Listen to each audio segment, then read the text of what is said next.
Bonjour à tous, c'est François, bienvenue dans cette nouvelle émission. Aujourd'hui, je reçois une invitée spéciale, donc c'est Yosra, qui est docteur en finance. On va parler private equity, création de richesse, finances positives et bien d'autres sujets encore. Je vais la laisser se présenter. Vous allez voir, c'est super intéressant. Yosra, on l'a vu notamment à mon séminaire à Paris. Elle avait fait une superbe intervention sur les différents leviers pour actionner et réussir ses investissements en private equity. Yosra, je te laisse la parole. Est-ce que tu peux te présenter rapidement? Quel est ton parcours? Qu'est-ce que tu fais? Oui, bonjour François. D'abord, merci de me recevoir. C'est vraiment un plaisir pour moi d'être là. Ça a été aussi un plaisir d'être à ton séminaire. Alors, comment je vais me présenter? J'ai plusieurs vies en une. Alors, du coup, moi Dis-nous tout. j'ai- ce que j'aime dire souvent, c'est que je suis d'abord entrepreneur ou entrepreneuse, formatrice. Et surtout, je suis une personne engagée pour une finance positive.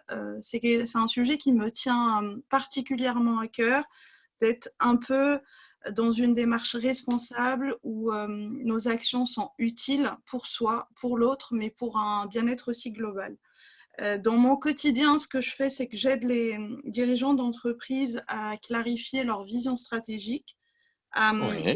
à optimiser leur business model et puis à étendre leur vision de tout ce qui est processus de création de richesse. Donc ça peut aller vers des sujets liés à l'investissement, mais ça peut aussi être lié à une manière de voir plus loin dans la démarche de création de richesse, de sorte à être focus sur ses activités aujourd'hui et savoir éliminer les choses qui vont peut-être être utiles sur le moment, mais peut-être moins utile plus tard où on se rend compte qu'on a dévié, qu'on a perdu un peu de temps.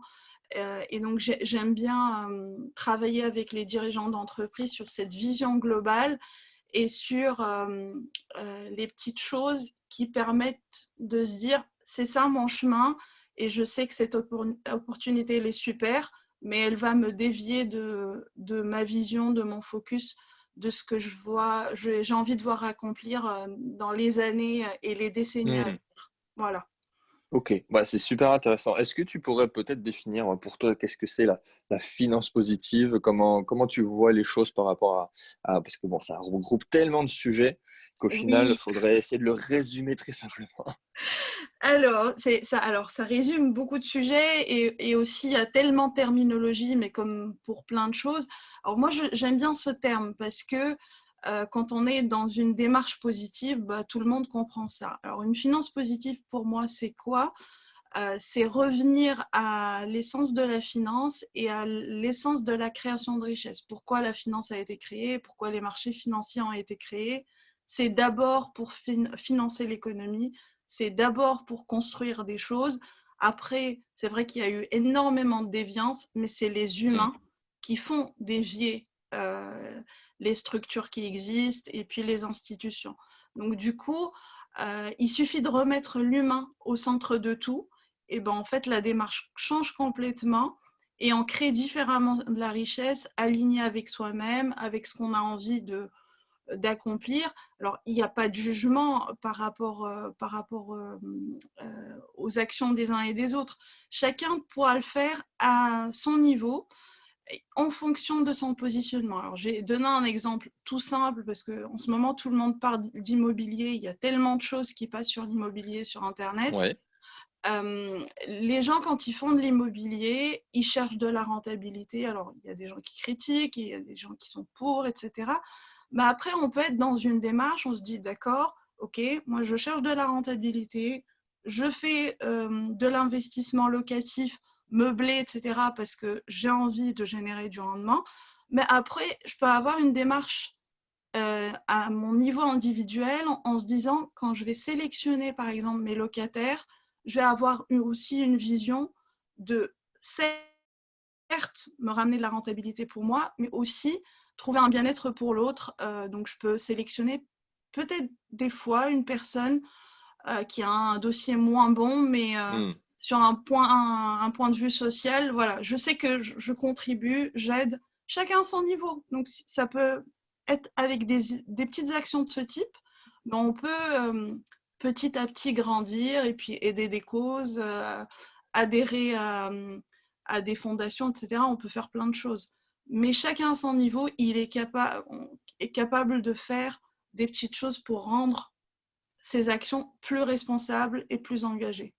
Ouais, je suis tout à fait d'accord avec toi. C'est important d'ailleurs que tu le précises, c'est cool que tu le dises dès le début de l'émission. Et pour revenir au sujet de la finance en tant que telle, c'est vrai, bon, on est d'accord sur le point que aujourd'hui, même la très grande majorité de la finance, on est très loin de la création de richesse. C'est Euh, clair. ça, c'est clair. Et qu'on a même au niveau de l'économie, on a réussi, l'être humain a réussi à rendre l'économie d'un point de vue finance pure et dure. Donc c'est un peu compliqué. Est-ce que tu veux aborder rapidement peut-être faire un état actuel, l'état actuel de la finance mondiale? On est dans une période un petit peu compliquée. Ça va peut-être Est-ce, changer hein, avec les taux négatifs. voilà. Est-ce que tu veux peut-être aborder ce sujet-là? Alors oui, moi je trouve ça très intéressant parce qu'effectivement, on est sur une période où les taux d'intérêt sont négatifs et tout le monde pense effectivement à la crise, à la difficulté qui arrive, etc. Mais en soi, c'est peut-être une bonne chose parce qu'au final, avoir des taux négatifs, ça veut dire quoi? Ça veut dire que bientôt, laisser de l'argent en banque, ça va nous coûter de l'argent. Ouais. Et donc, on a tout intérêt à les investir dans des activités productives, dans des choses qui créent réellement de la richesse, des emplois. Et puis, ça va peut-être être l'opportunité du moment ou du siècle pour qu'on change de paradigme et de système. Alors, on a eu une première crise, on a compris, mais peut-être pas trop, enfin, j'en sais rien. On avait l'impression qu'après la première crise, on a compris des choses. Et peut-être que celle-ci, elle va complètement réveiller les gens et va nous ramener vers Hmm. voilà, des investissements et de la vraie création de richesse, tout simplement de vrais projets, des gens qui travaillent, qui créent de la richesse locale. C'est important d'être dans cette démarche. Et si tu veux, si on regarde tous les projets ISR, donc investissement socialement responsable, bah, généralement, au-delà du fait d'investir sur un sujet responsable, si on regarde plus loin, on va regarder que derrière ces projets-là, on crée de l'économie locale, on génère des emplois, on peut faire des choses très intéressantes. Alors, je ne sais pas si je peux citer un exemple Bien sûr. là-dessus, parce que du coup, il y a eu aussi à ton séminaire Sébastien Baudry qui est venu de Thomas Lloyd. Oui. Et je voulais reprendre un exemple qu'il avait cité et moi qui m'avait, la première fois que je l'ai vu, m'avait vraiment impacté. C'est la construction d'usines de biomasse en Asie, parce qu'eux, ils investissent Je me essentiellement en souviens, oui. Asie. Et je trouvais cet exemple extrêmement parlant parce que concrètement, ces usines fonctionnent comment? Ces usines, elles utilisent des déchets verts de producteurs locaux pour créer de l'énergie et du bioéthanol, etc. Ce qui s'est passé, c'est qu'en Asie, il y a quelque temps, il n'y a pas très longtemps, on a interdit de brûler le reste des déchets sur les champs. Alors que, par exemple, pour la canne à sucre, on utilise uniquement les 2 tiers de la plante pour le raffinement du sucre et le reste, ben, généralement on le brûle sur les champs parce que les Hmm. fermiers ne sont pas capables de tout ramasser et d'éliminer d'une autre manière. Donc Hmm. l'arrivée de ces usines-là à côté de ces champs a fait que ces fermiers vendent le reste de la canne à sucre. Donc ils ont réellement un revenu supplémentaire qui se crée. L'usine crée de l'énergie, crée du bioéthanol et derrière, bah, les cendres qui restent sont utilisées pour fertiliser les champs. Et c'est un vrai cercle vertueux qui se met en place. Et c'est ça ce qui est intéressant, c'est revenir vers des activités productives. Certes, il y a un peu plus de travail, euh, mais c'est ça la vraie création de richesse. C'est ça. Ah bah, c'est un exemple concret là, c'est sûr. Voilà. Ok, donc là on avance doucement mais sûrement vers le private equity. Mhm. Parce que c'est vraiment on va dire un univers à part entière. Le private equity, c'est on va dire une façon de financer un monde où on investit son capital dans les entreprises. Alors, Oui. petite parenthèse, j'avais fait il y a quelques jours une émission d'introduction sur le private equity assez court, mais on va dire que c'était une étape zéro à ce podcast-là avec toi. Donc, on avait abordé rapidement voilà, capital risque, capital développement, transmission, dans l'idée de continuer avec toi ici. Est-ce que tu peux donner peut-être quelques conseils dans l'investissement en private equity, peut-être ton retour d'expérience sur cet univers, cette classe d'actifs à part entière? Alors, ben, le private equity, en fait, comme n'importe quelle classe d'actifs, et c'est, comment dire, beaucoup industrialisé. Ouais, C'est exactement, si on revient sur l'histoire, sur la création des marchés financiers, au départ, c'était très peu de produits, finalement, c'est financer l'économie. Les entreprises s'introduisaient en bourse et pour une raison particulière. Et puis petit à petit, bon, on a vu émerger énormément de produits, les produits dérivés, les structurés, etc. Ben, le capital investissement, c'est pareil, c'est-à-dire qu'au départ, c'est tout simplement financer des entreprises qui n'avaient pas accès à d'autres sources de financement. Et généralement, ces investissements sont un peu plus risqués que la moyenne. Alors, pourquoi plus ouais, risqués que la moyenne? Parce que quand une entreprise démarre, on n'a pas une vision totale sur sa réussite future. On peut avoir mais vraiment des pépites qui, au final, n'aboutissent pas pour peut-être pas des raisons technologiques ou l'idée, mais tout simplement parce que les hommes ne s'entendent pas. Et ces entreprises bah, n'ont pas accès au financement classique. Donc, on a cherché d'autres moyens. Et bah, forcément, quand on investit dans ce type d'entreprise, on s'attend à avoir des rentabilités très élevées. ouais. Si on prend des exemples les plus parlants, bah, celui qui a investi dans Facebook au début, bah, forcément aujourd'hui il est millionnaire, voire milliardaire, parce que la valeur est là. Ah, bien sûr, même avec C'est ça. 0,001% de Facebook, c'est sûr, on est sur la crème de la crème, effectivement. C'est exactement la même chose, mais pour Google, pour Amazon, pour des tas d'entreprises qui avaient amené des innovations majeures, comme aujourd'hui dans tout ce qui est biomédical, il y a des entreprises qui vont être des valeurs phares dans les années à venir.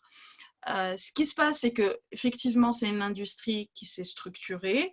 Et donc, du coup, comme il y a des rentabilités très élevées, quand je dis très élevées, on peut très bien faire x10, x100 par rapport à sa mise initiale si on tombe sur la bonne pépite. Ben, l'industrie s'est structurée. Il y a eu des fonds qui sont arrivés. Donc, tu Ouais, parlais de ça tout à l'heure.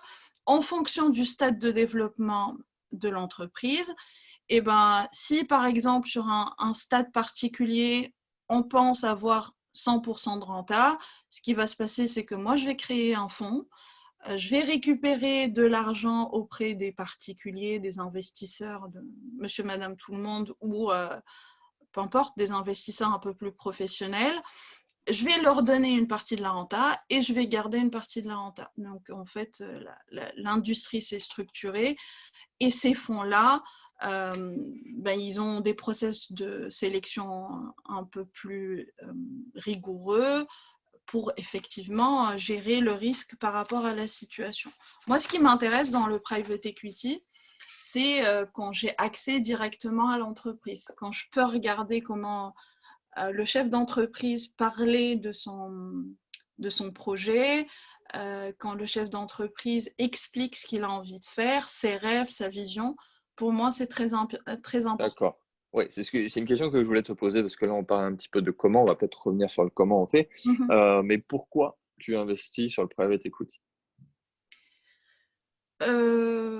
Pourquoi? Alors, je ne sais pas dire pourquoi réellement. Enfin, c'est parce que ce qui m'intéresse, c'est regarder le mécanisme de l'intérieur. C'est ce que je t'expliquais au départ. C'est peut-être aussi une déformation professionnelle. J'en sais rien. Mais en tout cas, avoir regardé un bébé grandir de l'intérieur, c'est très motivant. Et puis, quand on est assez proche de l'entreprise, forcément, on a aussi un rôle d'accompagnement. Généralement, personne ne voit ses propres erreurs. Généralement, Hmm. le chef d'entreprise est aussi des fois preneur d'idées, de suggestions, etc. Et ce qui est intéressant, c'est de regarder comment la vision se concrétise, comment on peut optimiser son business model au fur et à mesure de l'évolution pour créer de la richesse. Exactement. Donc, Voilà. ce qui veut dire, et ça, c'est très, très, très, très important, c'est-à-dire que là, on n'achète pas une action en bourse. C'est-à-dire que quand on met les pieds dans le private equity, on met aussi un peu indirectement les pieds dans l'entreprise. Donc, on est Exactement. indirectement un peu décisionnaire. Il faut regarder comment ça se déroule et ça demande un tout autre travail. Donc, on n'est pas là à vouloir se placer sur 50 entreprises en même temps. Sinon, c'est impossible à suivre et on fait n'importe quoi. Bah, alors, il y a quand même, tout de même une chose très importante dans le private equity. Aussi, on n'est pas le créateur de l'entreprise, on n'est pas le fondateur. Alors, bien sûr, on peut adopter une entreprise et se sentir parrain ou marraine d'une entreprise et plus vouloir la quitter, ça peut arriver. Mais quand on est dans cet esprit-là, faut aussi se dire à quel moment je vais sortir de cette entreprise. Alors, des fois, c'est très clair parce que le chef d'entreprise a une vision claire de la sortie qu'il est capable d'offrir aux investisseurs. Mais des fois, on navigue à vue. Donc, quand on fait du private equity, c'est comme pour une femme, alors je ne sais pas pour les hommes, tu me diras, et comme pour une femme, passer devant une boutique de chaussures, il y a de très très belles chaussures, moi j'en ai plein dans mon placard que je n'ai mis qu'une fois ou jamais. En fait, on achète la paire de chaussures sur un coup de cœur. Et dans le private equity, c'est quelque chose à ne pas faire parce qu'effectivement, on peut Ouais, écouter et entendre des projets mais géniaux, mais la sortie est juste pas claire. Très bien. Je peux être actionnaire, mais si cette entreprise-là ne m'offre pas une possibilité de sortie ou une vision claire sur le moment où on va distribuer des dividendes, euh, certes, j'ai fait un investissement, mais j'ai bloqué mon argent. Et ouais. sortir du private equity, c'est beaucoup plus difficile que de sortir d'une entreprise qui est en bourse. Ah, ça, En c'est fait, sûr. voilà, on a en théorie presque le même statut. On est actionnaire, on a le droit d'assister aux assemblées générales, etc., etc. La seule chose, c'est quand l'entreprise est en bourse, ben, on peut sortir à tout moment. Il suffit de faire un ordre de vente et Oui. ne serait-ce que l'entreprise soit à peu près liquide, ben, on peut sortir. Alors que dans le private equity, il faut trouver un acheteur. Et c'est un peu plus Exactement. compliqué des fois. Voilà. Oui, il suffit de 3 clics, c'est sûr, pour une action et de s'en débarrasser. C'est aussi un des avantages du marché de la bourse, c'est la liquidité.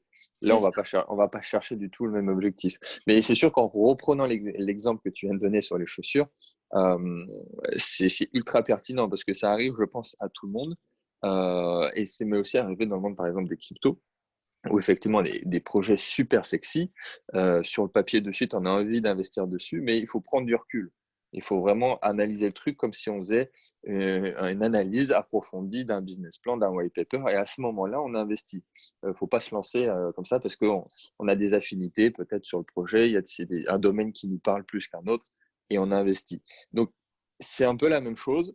Ceci dit, je rajouterais quand même que pour le coup, comme dans les cryptos, le private equity, on ne va pas chercher un 100% de réussite. Ça n'existe pas. C'est-à-dire C'est que ça. même le meilleur investisseur de la planète, même Warren Buffett, n'a pas 100% de réussite. C'est Ah oui, impossible. oui. Et justement, on va essayer d'investir et de diversifier un petit peu dans le sens où on se dit qu'effectivement, dans tous les cas, on va avoir un, deux, trois, quatre projets qui ne vont pas aboutir ou qui vont avoir une renta négative. Mais on va aller chercher la pépite là-dedans. C'est ça. Et c'est pour ça que l'exigence de rentabilité, elle n'est pas forcément la même. On ne va pas exiger autant de rentabilité d'une entreprise mature qui est déjà en bourse que d'une entreprise qui démarre. Donc forcément, on espère avoir, comme tu dis, la pépite dans le portefeuille. Alors, je voulais revenir sur le point de la liquidité parce que, alors aujourd'hui, on ne le voit pas encore, mais il se peut, comme tu parlais des cryptos, que la blockchain puisse quand même révolutionner le private equity, Oh parce oui. on entend parler de pas mal de projets où on pense justement à comment dire, tokeniser les participations dans les fonds.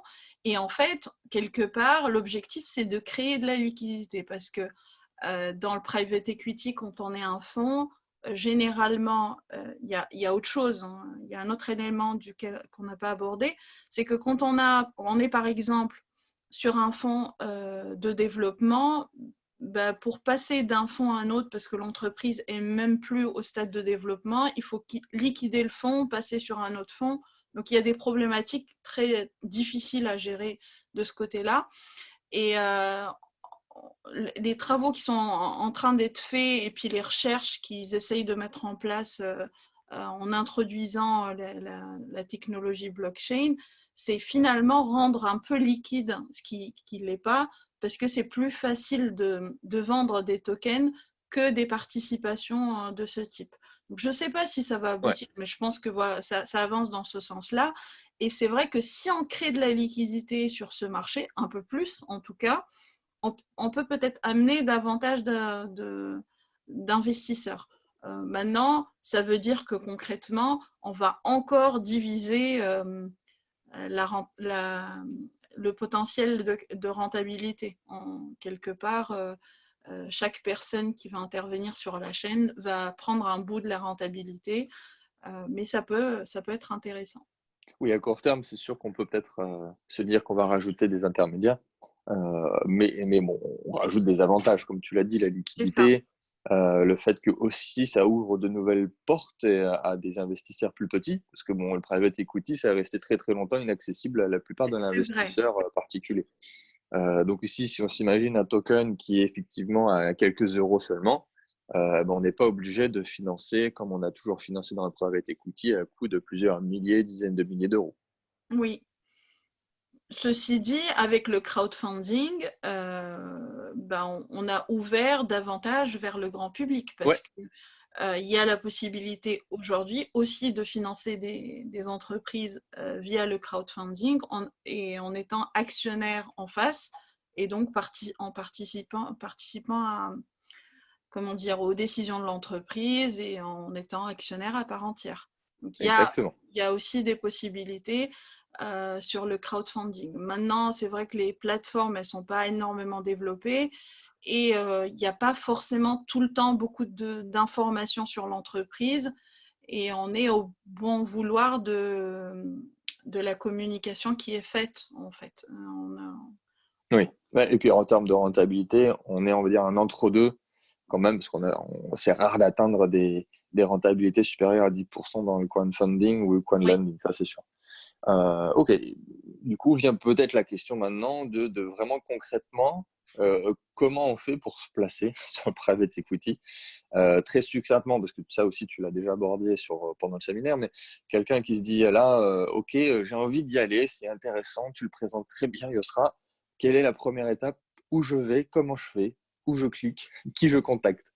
Alors, tout dépend du profil de la personne. Donc, moi, je dirais qu'il y a trois manières de faire. Soit on va vers des fonds spécialisés. Tu avais bien dit que tu avais fait une émission là-dessus. Donc, on Ouais, va vers des fonds spécialisés. Ça veut dire qu'il y a des gens qui sélectionnent à notre place l'entreprise, les entreprises, et que moi, je vais avoir une part dans un fonds. Derrière, il va y avoir plusieurs entreprises. Le portefeuille est déjà diversifié. Mais concrètement, je vais partager le potentiel avec le fonds en question. Donc ça, c'est vraiment si je n'y connais rien et que je ne connais pas les projets, c'est peut-être une manière aussi de commencer. On peut aller vers des plateformes de crowdfunding qui nous présentent les entreprises. Donc là, quand je parle de plateformes de crowdfunding, je ne parle pas de tout ce qui est prêt. Là, vraiment, je parle du financement participatif contre action. Donc, on devient vraiment actionnaire de l'entreprise. Et là, il y a des plateformes en France qui font Oui, ça. parce qu'on a précisé qu'il y a différentes façons d'investir dans le quad. Il y a de l'action, il y a de l'obligation, il y a C'est plusieurs ça. façons de se placer dessus. C'est du financement. Alors, à la base, financement participatif, ça veut dire que je deviens membre de l'entreprise. Mais comme chaque comment dire, branche de la finance qui se crée, bah, il y a l'homme au milieu et donc du coup on va essayer de segmenter au maximum et d'exploiter au maximum le potentiel. Et donc effectivement, on peut prêter à l'entreprise, on peut faire énormément de choses. Donc là, je parle vraiment de devenir actionnaire de l'entreprise. Quand j'achète, j'investis sur une plateforme de crowdfunding action, je deviens actionnaire de l'entreprise. Donc là, il y a par exemple SoWeFund en France, là, il y a Wizid, enfin, il y en a un certain nombre de plateformes qui font ça. Ok. Statistiquement, sur 10 entreprises, ces plateformes disent qu'il y en a 2 sur 10 qui font plus de 10 fois leur valeur. D'accord. Donc, Mais d'après ces statistiques, on est gagnant sur 10 placements. c'est ça, exactement. Si on sait à peu près choisir. Sur ces plateformes-là, on investit sur une entreprise. Donc, on a intérêt à bien choisir. On peut évidemment investir sur plusieurs, mais forcément, il faut qu'on ait un minimum de connaissances et de vision et aussi d'intuition pour se dire, bah, cette entreprise, elle a un potentiel. C'est comme tu fais toi sur la crypto, finalement, tu analyses le projet, le potentiel, de comment Oui. ça va évoluer. C'est exactement le même boulot. C'est à peu près la même chose, la même logique de raisonnement. Et puis, la troisième manière, c'est de devenir business angel, mais là, pour le coup, les montants investis sont un peu plus élevés, mais qui restent abordables pour certaines personnes. Et généralement, les business angels, c'est des gens qui ont été soit chefs d'entreprise, soit qui ont déjà investi auparavant, soit des consultants, donc des gens qui connaissent déjà le monde de l'entreprise et ils peuvent porter un jugement, on va dire, objectif sur la situation pour décider d'y aller ou pas. Ouais, ils ont une vraie expertise. Alors, pour devenir business angel, la manière la plus simple, c'est d'y aller via les réseaux de business angel. En France, pareil, on a un certain nombre. Il y a ceux qui sont spécialisés. Il y a un réseau, par exemple, qui est spécialisé dans la santé, qui s'appelle Angel Santé, il me semble. Après, il y a Femmes Business Angel, il y a Paris Business Angel. Enfin, il y en a un certain nombre. Et c'est vraiment des réseaux, on devient membre. Et donc, du coup, l'intelligence collective peut aussi nous mettre un peu plus dans l'objectivité dans la sélection. Voilà. Ouais, ouais. Ouais, et c'est sûr que sur le point-là, je vais juste rajouter quelque chose. Au début aussi, il y a quelques années, je voulais être business angel parce que bon, ça sonne bien, c'est sexy et ça fait vrai investisseur. Et c'est vrai qu'au début, je savais pas du tout comment ça allait faire. Et putain, il faut avoir du réseau, mais je sais pas, je connais personne.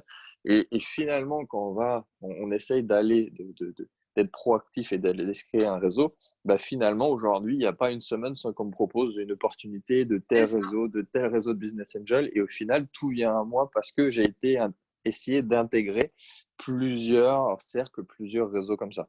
Effectivement. En fait, en soi, c'est pas compliqué. C'est juste, il faut Oui, être au bon endroit au bon moment. C'est pareil comme pour tout, hein. C'est-à-dire que si on pose les bonnes actions et on est au bon endroit, forcément, l'information, elle vient à nous. Là, il suffit d'y aller dans les bons réseaux, d'avoir les bons contacts, et puis à un moment, c'est un flux d'informations. Après, il faut faire le tri. exactement. Exactement. C'est super intéressant. N'hésitez pas si vous avez des questions ou même si vous voulez contacter Yosra après. Elle nous donnera comment faire pour la contacter. J'aimerais revenir rapidement sur ce que tu as rapidement abordé au tout début de l'émission, notamment sur ta vision de la création de richesse et de cette fameuse finance positive. Mhm. Qu'est-ce qui te touche, toi? Pourquoi tu es, on va dire, optimiste dans l'investissement et dans les finances et peut-être même dans l'économie? Alors, pourquoi je suis optimiste? Parce que déjà, il faut être optimiste, sinon, sinon si on se fie à ce qui se passe et puis on écoute les infos, on va vite déprimer. Et, et parce que, en fait, j'ai confiance en l'humain. Et aujourd'hui, l'être humain revient vers des choses basiques. L'être humain est aujourd'hui en quête de sens. Il veut donner un vrai sens à ses actions, à ce qu'il veut faire, à ce qu'il veut transmettre. Et que forcément, si à un moment l'être humain a dévié parce que voilà, la nature humaine, elle est aussi, il y a aussi des parties sombres dans l'être humain. Aujourd'hui, on est dans une démarche où les gens, ils ont une vraie quête de sens. Et donc, on le voit, il y a plein de réseaux altruistes qui se développent. On voit bien énormément d'initiatives où les gens, justement, parrainent des associations pour la planète. On voit réellement des actions dans ce sens-là. Et puis, l'être humain, dès que tu commences à le motiver et tu lui donnes sa valeur, quelque part, tu reconnais sa valeur, et ben en fait, il est boosté, il a envie de faire encore plus. Alors, il y a quelque chose que j'utilise souvent dans mes formations et les gens aiment bien, c'est que je dis que pour chaque action que je vais faire, ou chaque décision que je vais prendre, ou chaque formation que je vais mettre en place, peu importe l'action ou la chose que je vais faire, je me pose 3 questions. Qu'est-ce que ça m'apporte à moi? Parce qu'il faut prendre soin de soi et de son équilibre. Qu'est-ce que ça apporte à l'autre? Donc la personne qui est en face de moi, Mhm. qu'il soit investisseur, personne que je vais former, etc. Et qu'est-ce que ça apporte au bien-être global? Et en fait, si tu fais un axe en araignée, hein, sur trois axes comme ça, plus tu maximises ces 3 directions, en fait, plus tu maximises ton bonheur, ta confiance en toi, ta manière de progresser. Ouais, c'est une Et, méthode très, très humaine. oui, c'est ça. Et en fait, pour la finance, c'est pareil, parce qu'au final, euh, les gens, je me rends compte que toutes les personnes que, à la base, j'ai rencontrées dans des réseaux finance classiques qui vont aujourd'hui de plus en plus vers l'investissement socialement responsable, se posent ces 3 questions d'une manière soit consciente ou inconsciente, mais au final, cherchent à bien faire. Elles cherchent de la renta pour elles parce que c'est aussi l'objectif de générer de la richesse, mais aussi elles se posent la question ce que cet investissement va apporter à l'autre ou au projet, etc. Et qu'est-ce que ça crée tout autour? Donc l'économie locale, créer un vrai écosystème, c'est aussi une préoccupation chez ces gens-là. Quelque part, plus on avance dans cette direction, euh, plus je pense qu'on va aller vers une démarche beaucoup plus responsable. Et la cerise sur le gâteau, c'est qu'aujourd'hui, l'investissement socialement responsable génère plus de rentabilité que Ouais. d'autres investissements classiques. Donc ça, c'est aussi important. Alors, ça fait son bonhomme de chemin parce que des fois, quand on en parle en formation ou en conférence ou autre, on écoute à moitié, mais ça fait son bonhomme de chemin. Et moi, je sais que quand j'ai commencé à travailler sur ces sujets-là, il y a très longtemps, et quand j'ai commencé à faire ma thèse, ça fait un peu vieux, parce que j'ai commencé ma thèse en 2002. Donc, du coup, Ok. ça me rajeunit pas. En fait, quand j'interrogeais des analystes ou des gérants, j'avais l'impression qu'on faisait de l'ISR plus à titre décoratif. D'accord. C'est-à-dire qu'on va essayer de trouver, comment dire, toutes les acrobaties possibles et imaginables pour faire rentrer dans les fonds des sociétés qui n'ont rien à faire là-dedans. Typiquement, des sociétés qui font du tabac, par exemple. D'accord, C'est ouais. ce genre de choses. Et puis, en fait, au fur et à mesure des années, la vision a progressé et puis on voit réellement des entreprises qui vont avec une réflexion beaucoup plus profonde. Et c'est assez marrant, c'est en fait l'intention qui va totalement changer la manière d'agir. Et l'intention est au corps de tout. Et quand on voit des choses, peut-être qu'on entend qu'en spiritualité d'habitude ou dans des sphères autres que la finance très Ouais, tout à rationnelle, fait. arriver sur un champ qui est comme la finance, et même si ce n'est pas conscient aujourd'hui, je n'ai pas l'impression que ce soit 100% ou totalement conscient, mais en tout cas, on voit bien la quête de sens, la recherche de valeur, pourquoi je fais ça, revenir au centre des décisions, je ne peux qu'être optimiste, c'est évident. Oui, j'ai envie de dire, même si, tout investisseur doit être optimiste, sinon c'est même paradoxal. On imagine un futur qui est moins bien que le présent. On ne fait rien. Ça implique, voilà, ça implique de juste d'épargner et de rien faire de ses sous, ce qui est complètement incohérent pour n'importe quel investisseur. De garder de l'argent, c'est un flux qui doit passer d'un endroit à un autre pour créer quelque chose. Et puis les taux négatifs aujourd'hui vont obliger les gens à réfléchir de cette manière parce que l'argent en banque commence à coûter et ça commence à être réellement appliqué, même en France, quand on Ah a oui, une grosse somme sur les comptes et que ce n'est pas investi, on vous ponctionne, vous mais c'est applique vrai un que taux négatif. ça n'a pas de sens en fait, même d'avoir de l'argent et d'épargne, enfin de faire grossir une épargne.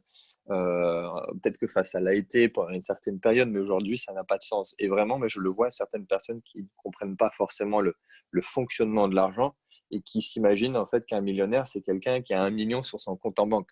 C'est C'est-à-dire que ça. non, en fait, un millionnaire, on va dire un investisseur, un entrepreneur, a potentiellement moins d'argent, voire même ça se rapproche de zéro sur son compte en banque perso, comparé à quelqu'un, on va dire, qui épargne et qui est une vraie marmotte et qui est peut-être un salarié qui va épargner au fur et à mesure. Donc non, un millionnaire, c'est pas quelqu'un qui a 1 million sur son compte en banque. C'est dès qu'il a de l'argent, il va le replacer pour peut-être augmenter peut-être ses flux rentrants mensuels, tous ces sous qui vont rentrer en automatique et ainsi de suite, et vraiment créer quelque chose qui a du sens. Oui, c'est intéressant ce que tu dis parce que souvent, moi, ça m'arrive aussi quand on accompagne des personnes qui sont dans une dynamique de peur de manquer. Alors, quand je dis la peur de manquer, c'est pas une personne qui est au RSA forcément. Oui, Ça oui. peut des fois, c'est vraiment des personnes qui ont un très bon salaire, un super job, qui habitent dans une belle maison, etc. et qui sont dans cette peur de manquer au quotidien et ça les bloque justement pour avancer, pour investir, pour être dans cette démarche d'investisseur et d'entrepreneur dans la tête. Ah, c'est Et, horrible. C'est horrible. Ouais. et en fait, des fois, je pose deux, trois questions et puis je dis à la personne, donc, pour résumer, aujourd'hui, ce que je constate, c'est que vous êtes millionnaire. Et puis la personne, elle me regarde avec des grands yeux en me disant, mais qu'est-ce qu'elle raconte? Si, vous êtes millionnaire, parce que si je compte la valeur de votre bien, de votre maison secondaire, de je ne sais pas quoi, en fait, vous êtes millionnaire. C'est juste que vous n'avez pas conscience de ça et qu'il n'y a pas de raison que ça s'arrête. Peut-être Ouais. sortir de ce cercle pour aller vers une démarche d'investissement ou une démarche euh, plus globale, ça peut aider aussi. Alors, il y a peut-être une difficulté, alors après, toi, tu me diras par rapport à tes clients, que je vois aussi, c'est que quand on est particulier et qu'on n'a pas spécialement des sommes importantes à investir, etc., généralement, on n'intéresse pas les conseillers en investissement ou les conseillers C'est vrai. financiers. On n'intéresse pas ces conseillers tout simplement parce que la somme n'est pas très importante et donc le conseiller en investissement qui lui est rémunéré sur les montants qu'on investit, forcément on n'est pas un client rentable quelque part, donc Hmm. il va aller regarder ailleurs. Et du coup, cette tranche de la population qui peut faire énormément de choses trouve peu de gens pour l'accompagner. Parce que le secteur de l'investissement est très réglementé en France et donc on ne peut pas faire n'importe quoi. Et du coup, ces personnes-là, le mieux qu'elles puissent faire, c'est vraiment qu'elles se forment et qu'elles se fassent accompagner de cette manière-là. Parce qu'une fois qu'on a compris, on va peut-être sortir de ces blocages-là et commencer par faire des actions. Et peut-être qu'un jour, on peut aussi avoir un conseiller en investissement et ce genre de choses. Quand on est, voilà, on a besoin de quelqu'un pour gérer une fortune plus importante. Ouais, c'est vrai. Mais C'est vrai. déjà, faut aussi oser aller se former, écouter, se développer. Et c'est un vrai sujet en France. L'éducation financière est un vrai sujet en France. Quand on regarde les études à un niveau mondial, l'OCDE n'arrête pas de tirer la sonnette d'alarme par rapport à ce sujet. C'est-à-dire qu'il faut vraiment, absolument, qu'on forme davantage les gens en France à des aspects d'éducation financière basique. Il y a du boulot. Ouais, on est tout à fait d'accord. Je rajouterais même qu'en fait, pour s'enrichir, il y a vraiment deux choses qu'il faut pas faire et c'est complètement paradoxal. C'est de un, d'avoir le moins de sous qui dorment possible sur un compte personnel, donc ce qui implique de pas trésoriser. Et deuxième point, d'être prêt à perdre. D'être prêt à perdre parce que là, comme on l'a dit, on l'a très bien mentionné dans le private equity, si vraiment on a peur et qu'on se lance jamais, je vous garantis que vous n'allez jamais vous enrichir. Donc, c'est deux choses qui sont complètement paradoxales pour la plupart des gens parce que oui, comme tu le dis, il n'y a pas d'éducation financière basique déjà de prime abord et qu'ensuite, c'est sûr que ça vient aussi avec l'expérience. Mais Et c'est moi, je vais aller plus loin, c'est-à-dire que moi, j'ai envie de dire, vous allez forcément perdre. C'est certain. ah, bien sûr, Parce bien sûr. qu'on apprend par ses échecs, c'est pas possible. Bon, on va avoir la chance du débutant au départ, mais on va forcément avoir des revers à chaque fois.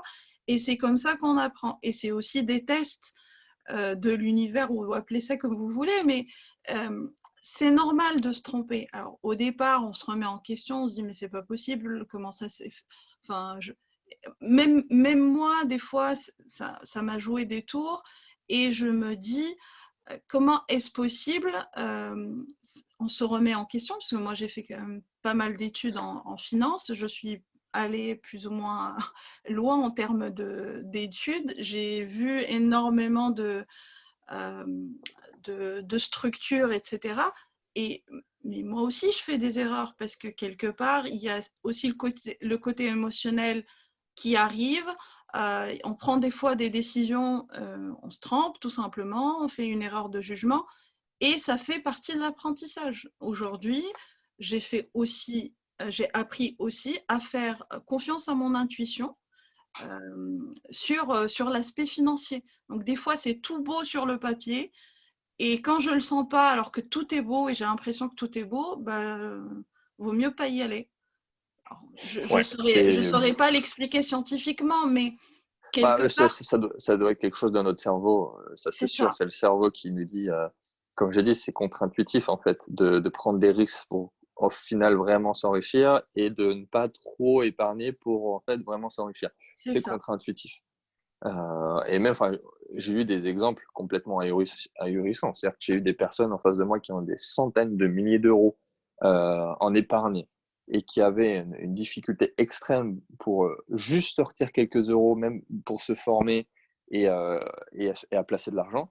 Et à l'inverse, des personnes qui avaient que dalle et qui, en l'espace de quelques jours, parce qu'ils avaient vraiment un pourquoi qui était fort, ont trouvé les fonds, sont allés chercher au bon endroit ou les bonnes personnes pour derrière se former et très très vite s'enrichir. Oui. Donc c'est bon là ça demanderait une nouvelle émission de 3 quarts d'heure, mais c'est sûr que c'est passionnant et la création de richesse en tant que telle. Et là on est en plein dedans. Bon, on a abordé le private equity qui est très technique, mais après dans les mécanismes c'est également passionnant. C'est ça. Euh, et donc je vais te poser maintenant la fameuse question que je pose à tout le monde. Qu'est-ce que tu crois être vrai et que tout le monde croit être faux? Alors, qu'est-ce que je crois être vrai et que tout le monde croit être faux? Vous avez 4 heures. C'est un sujet de philo, Et cette oui, donc question. ça peut être quelque chose de très particulier, de très technique, ou comme ça peut être quelque chose de plus ésotérique. Fais-toi plaisir. Moi, Si tu veux. j'ai envie de dire que l'être humain est capable de tout faire et que Uhum. l'être humain est capable de changer la finance actuelle. Parce que aujourd'hui, il y a plein de gens qui disent bon, le système, il est bien installé, c'est compliqué. Et en fait, moi, je pense que l'être humain peut totalement changer ce système. Après, pour moi, on ne peut le changer que de l'intérieur. C'est-à-dire que si on se met dans une posture où je refuse le système actuel, je ne veux pas aller dedans, je ne trouve pas ça sain, etc., on ne va rien changer. Par contre, si on va à l'intérieur et on change les mentalités des personnes qui agissent par des petites actions, on est capable de renverser le système. Alors moi, il y a quelques temps, il n'y a pas très longtemps, j'avais posé l'intention de changer de catégorie de clientèle Ouais. parce que je veux amener davantage de personnes vers le socialement responsable. Et donc, en fait, il y a plein de gens autour de moi, entrepreneurs, qui réfléchissent d'une manière très RSE, donc, Ouais. responsabilité sociétale et environnementale. Mais en fait, je me dis, il va me falloir des milliers et des milliers de personnes comme ça pour pouvoir vraiment changer quelque chose. Et donc, j'ai demandé à accéder en fait à d'autres réseaux et à des personnes, on va dire, un peu plus riches pour pouvoir peut-être en fait changer une idée, une mentalité, amener vers d'autres choses. Et c'est assez intéressant parce que je suis en train de rencontrer, on va dire, des maillons de la chaîne qui vont permettre d'accéder à ces gens-là.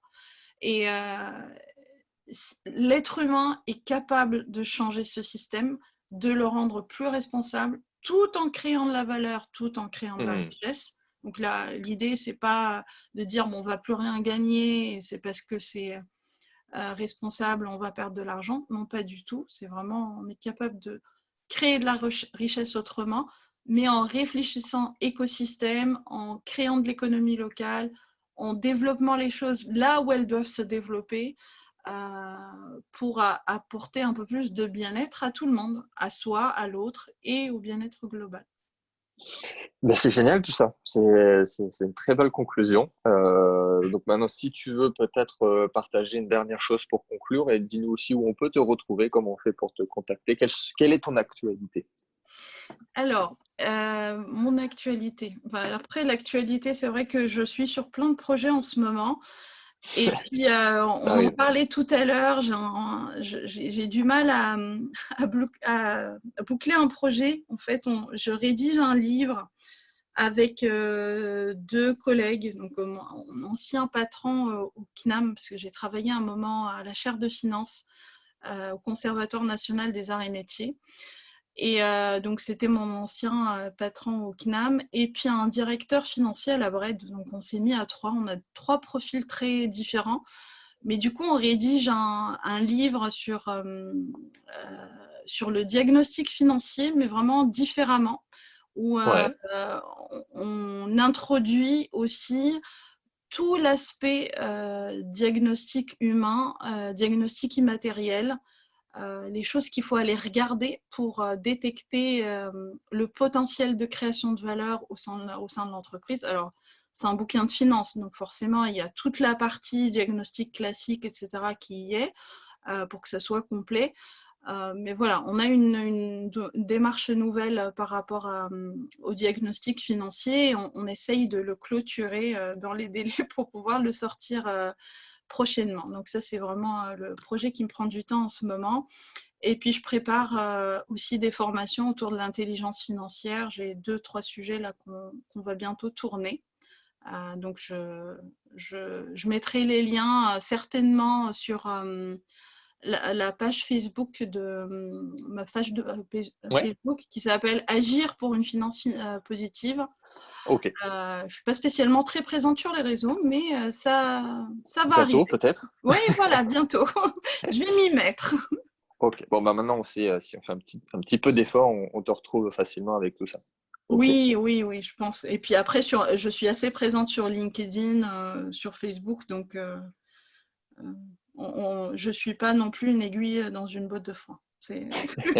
Ça devrait le faire. Ah bah ouais, vous savez quoi faire si vous voulez continuer à discuter avec Yosra. Merci beaucoup. C'était une émission podcast géniale. Merci à toi. Et Et puis, bon, à une prochaine peut-être. voilà, on se retrouve très très bientôt. Et en tout cas, auditeur, je te dis à très bientôt dans une nouvelle émission.